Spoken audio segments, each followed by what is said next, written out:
الله الرحمن الرحيم. Proses lamaran, setelah proses lamaran itu khitbah namanya.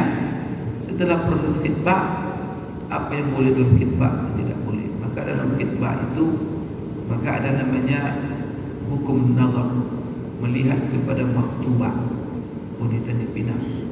Apa hukum melihat? Maka itu dianjurkan melihatnya. Biar boleh dilihat wajah dan telapak tangannya. Itu sudah ada aturan itu. Maka tidak ada istilahnya berpacar-pacaran, tidak ada. Haram hukumnya. Karena sudah diatur semuanya. Nabi yang mungkin Bapak Ibu. Itu bagaimana kenal Pak Ustaz? Kenal harus dikenal Pak Ustaz. Masing-masing pasangan harus mengenal. Maka itulah yang disebut dengan khitbah. Maka yang ada dalam Islam itu khitbah, meminang, bukan pacaran.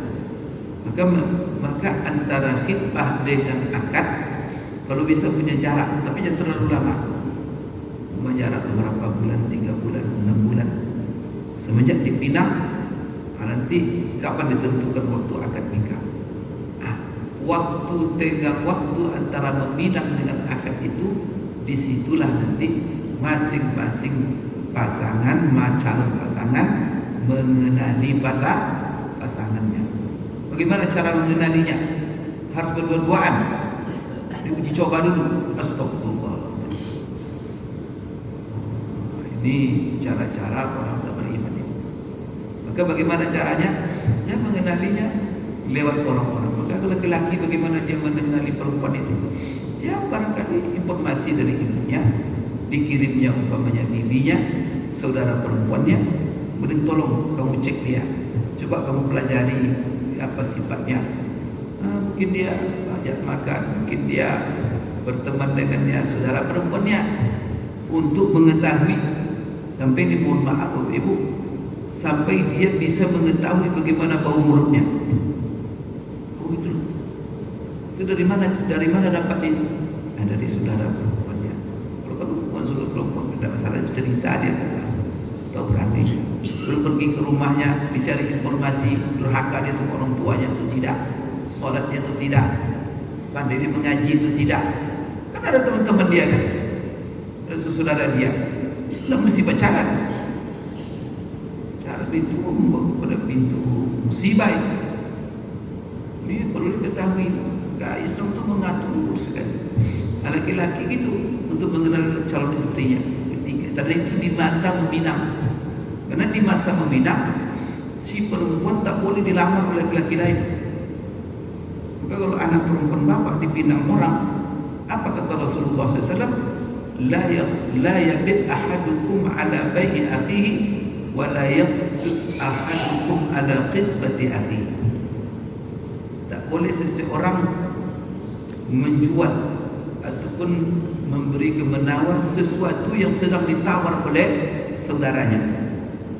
Kalau ada bapak dalam proses tawar menawar jual beli rumah, ini berapa? Ini 100-200 juta. Itu kata apa? Saya pikir dulu ya, kasih tenggang waktu saya 2 minggu. Itu tidak boleh orang lain masuk itu. Kasih dia waktu dulu. Mana nak masuk orang? Saya 250 juta langsung dijual. Itu tidak boleh dalam agama kita. Jadi kalau kita lagi dalam tawar menawar, tapi ini tergantung kita. Kasih tenggang waktu saya memikirkan harga ini ya, 2 minggu. Kita tidak setuju menyangkut kalau 2 minggu terlalu lama, saya tidak bisa.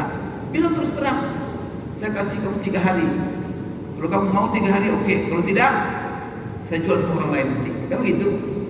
Tapi kalau sudah setuju 2 minggu, oke, saya tunggu kamu 2 minggu. Besok datang orang. Berapa harga rumah bapak? Tidak boleh, itu Pak, Arab hukumnya. Kita tadi lagi sepakat, begitu harusnya agama kita. Karena itu apa? Akan menyinggung perasaan. Orang ajar sekali. Dia katanya mau jual sama saya, tiba-tiba saya jual sama orang lain, rupanya sudah masuk orang lain. Dan kita juga si pembeli tanya dia, di rumah kamu ini sudah lagi ditawar atau belum? Belum katanya. Baru lakukan penawaran. Tapi kalau dia dalam penawaran, jangan masuk kita. Begitu adab. Itu Itu tingginya adat Islam itu. Oh, sekarang ada seperti itu. Berlaku seperti itu. Karena main gasak saja.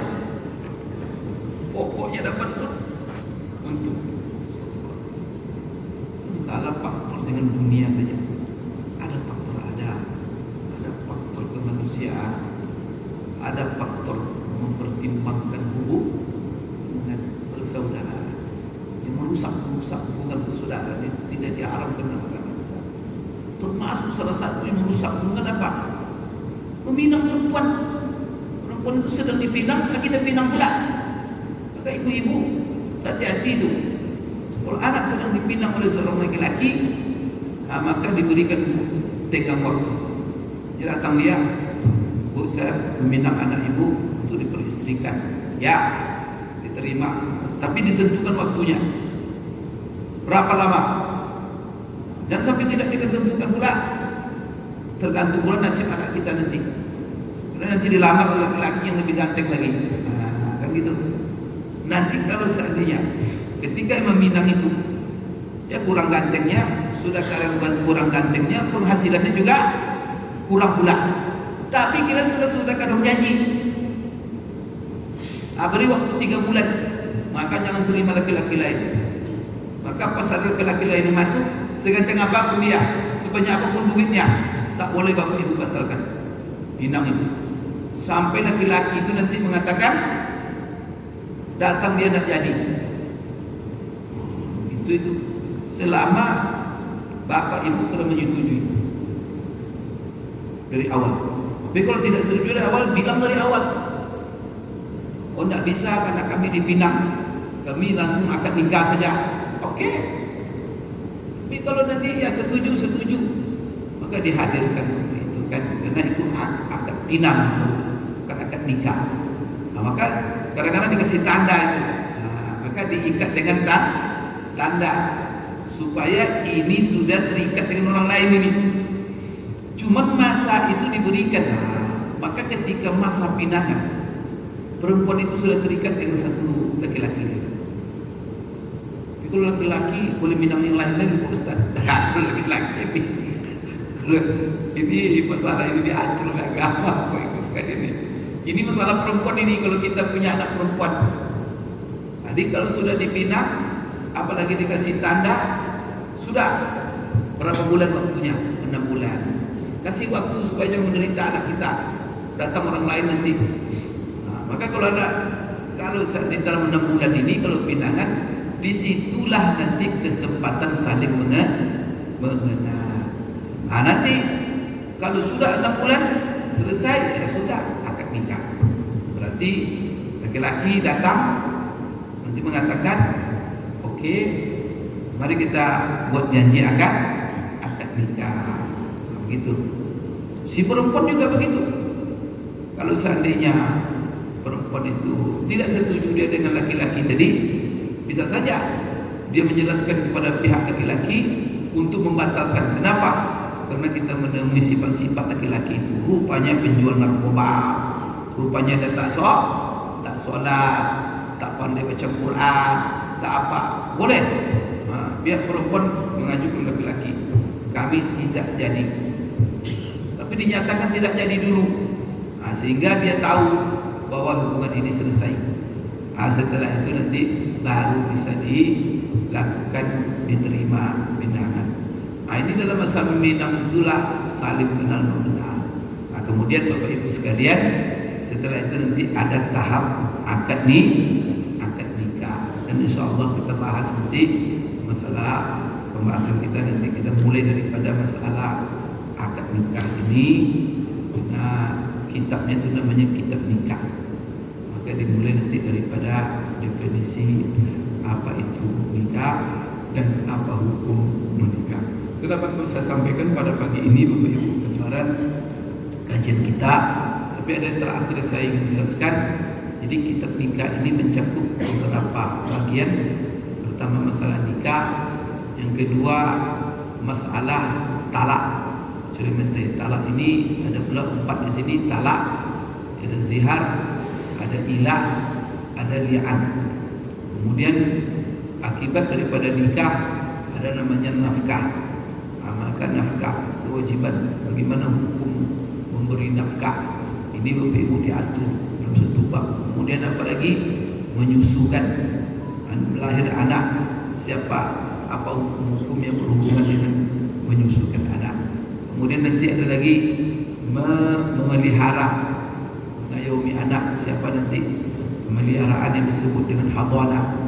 Kemudian ada lagi nanti masalah Bapak Ibu nasab, masalah kemana anak seorang anak dinasabkan. Kemudian juga nanti ada masalah di situ, masalah al-laqid namanya, yaitu anak yang ditemukan di jalan yang tidak diketahui siapa orang tuanya, bagaimana status anak itu, dan itu dapatkan. Dan juga sebagian memasukkan dalam masalah al-faraid dalam hukum keluarga. Dan dapat saya sampaikan pagi ini, insyaallah kita sambung Bapak Ibu. Kemudian ada lagi kita nikah itu nanti masalah mahar, masalah mas kawin dalam kedudukannya di dalam nikah. Aku qouli hadza astaghfirullah li wa lakum subhanakallahumma rabbana wa bihamdik asyhadu an la ilaha illa anta astaghfiruka wa atubu ilaik wa billahi taufiq wal hidayah. Assalamualaikum warahmatullahi wabarakatuh.